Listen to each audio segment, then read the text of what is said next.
Welcome to this deep dive, and we're going to explore something that just might shift how you see the world and yourself. Oh, that's a big promise. We're going to tackle the concept of destructive plasticity. It's a powerful idea. Yeah.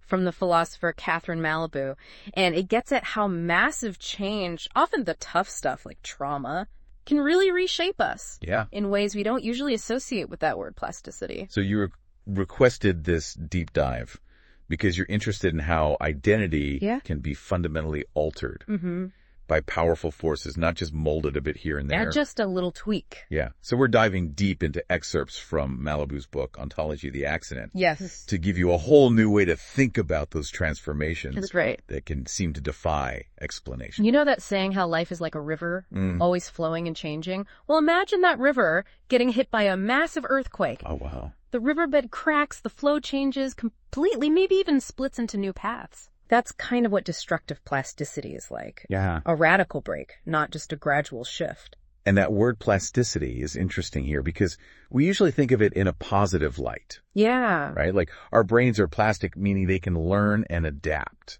Exactly. But Malabou points out that we often overlook the flip side. Huh? Even in neurology, we use plasticity to talk about the brain rewiring itself after an injury. Right. But only when it's a positive adaptation. Right. What about the changes that are less about adapting and more about a fundamental shift in who someone is? Like if a brain injury makes someone apathetic or unable to feel certain emotions, that's a transformation we don't usually call plasticity, even though it's a huge change. Right. It's really a transformation. Why do you think we shy away from that destructive side of change? It's uncomfortable. Yeah. We like our stories of metamorphosis to be about outward transformations. Right. Someone turning into a werewolf or gaining superpowers. Right, like a fun kind of change. Yeah, exactly. Yeah. But Malabou is talking about something way deeper, a change to the core of who someone is. It's not about putting on a costume, it's about a fundamental shift in their very being. So even in classic myths where gods and heroes change shape, there's still this sense that their true nature stays the same. Right. Think about Proteus, the shape-shifting sea god. Yeah. He could become all sorts of things, but always return to his original form. Why, it was temporary. Yeah, cyclical, a temporary escape. Yeah. Destructive plasticity is different. Okay. It happens when there is no escape, no going back. Yeah. It's about being trapped in this crucible of experience and coming out irrevocably changed. Speaking of transformations, it makes me think about Kafka's The Metamorphosis. Ooh, interesting. Could Gregor Samsa turning into a bug be considered destructive plasticity? That's a great question, and it's actually sparked a lot of debate among philosophers. Really? Some, like Deleuze, argue that Kafka didn't go far enough with the transformation. He didn't go bug enough? They say Gregor was still too aware of his human self. So for them, true metamorphosis is about completely shedding your old identity, becoming something totally new. Yes, but Malabou focuses on the way destruction itself can create something new. Yeah. For her, it's not just that Gregor becomes a bug. Yeah. It's that the destruction of his former self makes space for this new being to emerge. Okay. And what's really unsettling is that Malabou highlights this idea of Gregor being indifferent to his transformation. Oh. It's a type of suffering that's almost impossible to grasp. Yeah. A profound detachment from what's happening to him. Okay, so if literature gives us these fictional examples, where do we see destructive plasticity happening in the real world? Malabou points to some unsettling examples that we'll get into. Okay. The long-term unemployed people facing Alzheimer's, anyone who's dealt with those sudden life-altering events that just shatter their sense of self. Yeah. And what's often striking in these cases is the chilling indifference that can accompany these transformations. It's not just sadness or feeling broken. It's a shift into someone almost unrecognizable to those who knew them before. To understand this better, can we bring in the ideas of philosopher Baruch Spinoza? Absolutely.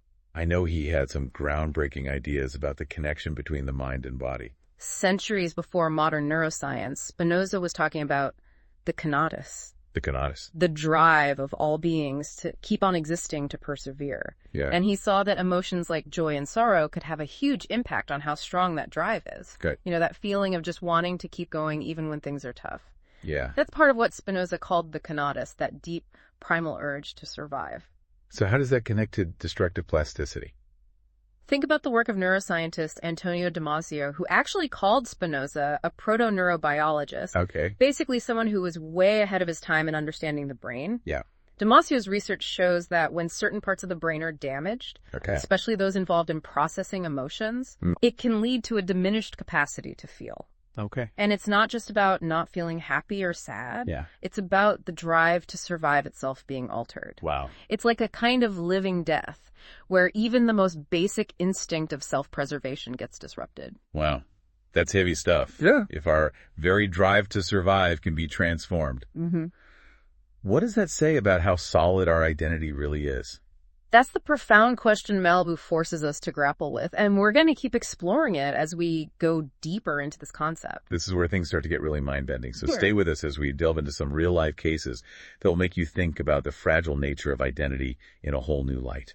You mentioned some unsettling real-world examples of destructive plasticity earlier. Mm-hmm. What are some cases where this plays out in a way that's hard to ignore?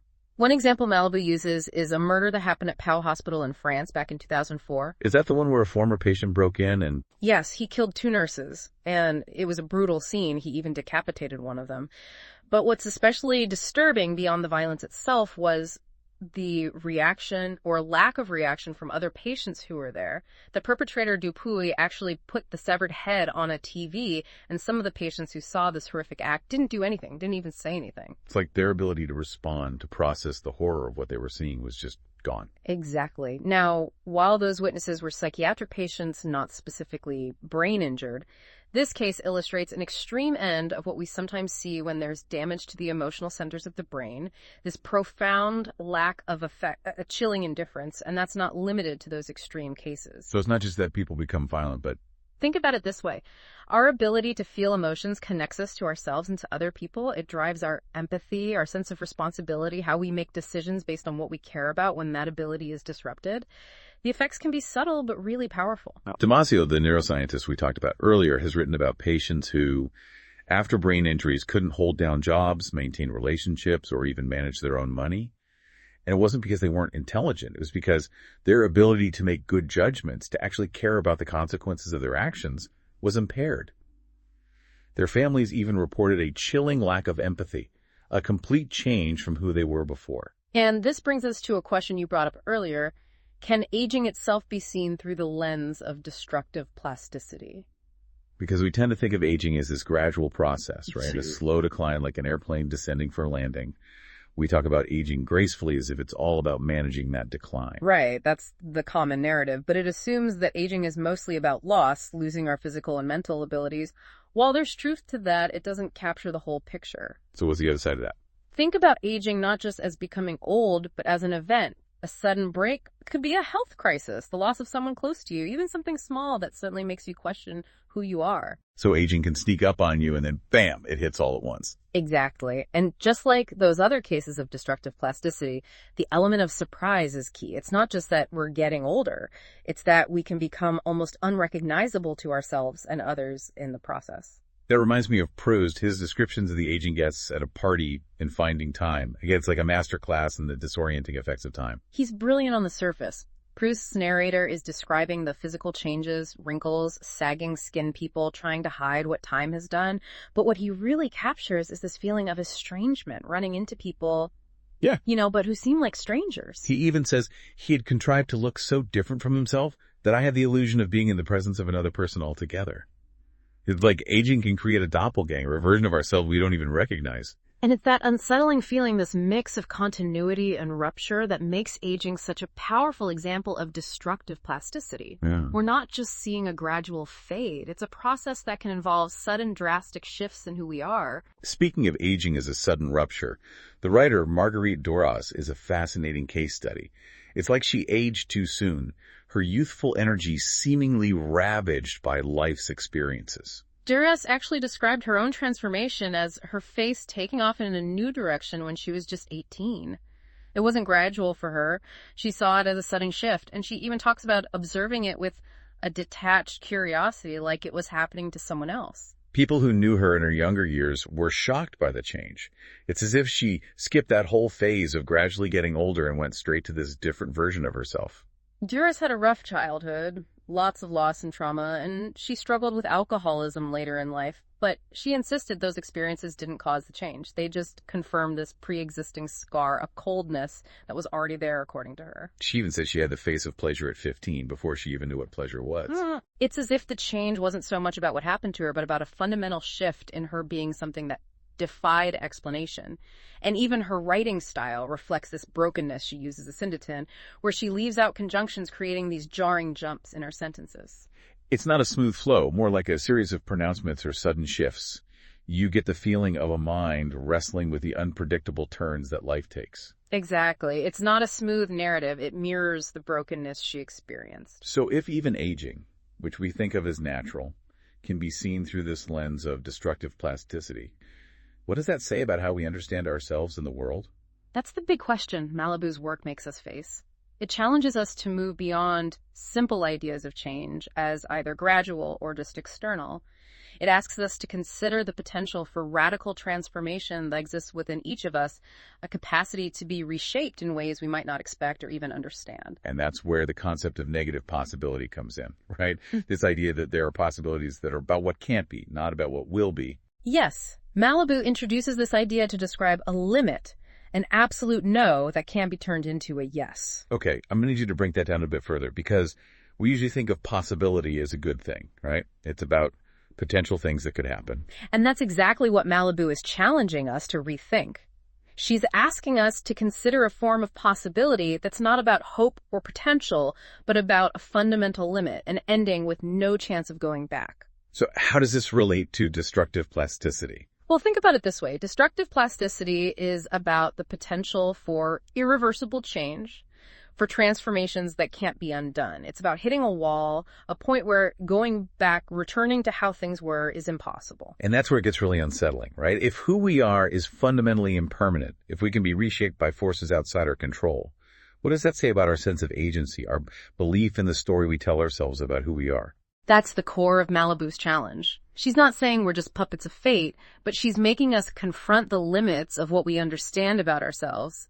She's asking us to acknowledge that there are forces both inside us and out in the world that can profoundly alter who we are sometimes in ways that we can't even explain or fully grasp. This deep dive is definitely taking us to some deep and thought-provoking places. But I have to ask, is there any hope in this idea of negative possibility? Could it also suggest that there might be possibilities beyond what we can currently imagine? That's something we'll explore further as we continue this deep dive, but for now, let's take a moment to really think about the implications of what we've uncovered so far. Because this isn't just abstract philosophy, right? These ideas have a real impact on how we understand ourselves, our relationships, and the world we live in. All right, we're back. And I have to say, this concept of negative possibility is a lot to wrap your head around. It's like we've been staring into the abyss of what it means to be human. But before we give into existential dread, let's see if we can find a way to make sense of this. Yeah, maybe a good place to start is by understanding how Malabou's negative possibility is different from what Freud called denegation. Because at first glance, they sound similar, right? Yeah. They both involve denying something, refusing to acknowledge reality. The key difference is in the motivation behind the denial. Okay. For Freud, denegation is like a defense mechanism. Okay. It's about protecting ourselves from a painful truth. Think about his classic example. Yeah. A patient says, that person in my dream, it's not my mother. Right. But to a psychoanalyst, that's a big clue that it actually is their mother, just pushed down and hidden by denial. So it's like hiding something in plain sight. Yeah. We deny it consciously, but it's still there in our subconscious influencing us. Exactly. And for Freud, the important thing is that denegation is ultimately a twisted form of affirmation. Okay. It's like saying, I deny this is true, but by denying it, I'm admitting it could be true, even if I can't face it head on. But Malabou's negative possibility isn't about hiding something, right? Right. It's not lurking beneath the surface waiting to be revealed. It's about a fundamental limit, a hard no that can't be turned into a yes. Take those who've experienced traumatic brain injuries. Okay. They're not repressing the event. It's not tucked away in their subconscious. Right. The damage is real physical. And it creates this unbridgeable gap in their experience, a clear before and after. So it's not about denial as a coping mechanism, but about a reality that goes against how we usually think about cause and effect, even how we tell the story of who we are. And that's where the connection to destructive plasticity becomes really clear. Okay. Both challenge the idea that identity is this stable, continuous thing, something we can shape and control through willpower. Destructive plasticity is about being reshaped by forces we can't control, and negative possibility is about facing the limits of what we can know and even imagine about ourselves and the world. Going back to those examples we discussed, people dealing with the long-term effects of unemployment, those facing Alzheimer's or the lasting impact of trauma, is Malabou saying there's no chance for healing or regaining a sense of agency for them? It sounds incredibly bleak. It's crucial to remember that Malabou isn't offering simple solutions or acting as a therapist. She's the philosopher pushing us to think differently, to expand our understanding of what's possible, even when those possibilities are unsettling. So instead of asking, how do we fix this? Maybe the question becomes, how do we live with this? How do we navigate a world where identity is more fluid and fragile than we'd like to believe? That's the challenge, isn't it? And maybe the first step is simply acknowledging that destructive plasticity is real, that profound, irreversible change is something that could happen to any of us. It's not something to be afraid of or treated as a disease, but a part of what it means to be human, something worthy of being explored and understood. If we only pay attention to the good kind of plasticity, our ability to adapt and bounce back, aren't we missing a huge part of what makes us human? Our vulnerability, our capacity to be marked by experience in ways we can't always control or predict. And perhaps by facing this negative possibility, by looking right into that abyss, we open ourselves up to possibilities we haven't even considered. I see a glimmer of hope in that darkness. Yeah. So what does all this mean for us regular folks, not the philosophers who are just trying to make sense of our own lives and the world around us? I think Malabou's work encourages us to approach life with humility, recognizing that we're not always in control of the story. It pushes us to be more compassionate, not just towards others, but towards ourselves as we deal with the inevitable ups and downs and unexpected events that can reshape who we are. And maybe even to find a kind of beauty in those transformations, no matter how unexpected or difficult they might be. Absolutely, because within those moments of destruction, of being broken open, lies the potential for something new to emerge. Well, this deep dive has definitely left me with a lot to think about. It's like we've gotten a glimpse of the vastness and complexity of being human, both exhilarating and a little terrifying. One thing's for sure, I won't be looking at the river of life the same way again. And that's the real gift of Malabou's work. It challenges us to see the world with fresh eyes, to question what we think we know, and to embrace the mystery of what it means to be human in all its messy and unpredictable glory. Until next time, keep those minds curious and those hearts open.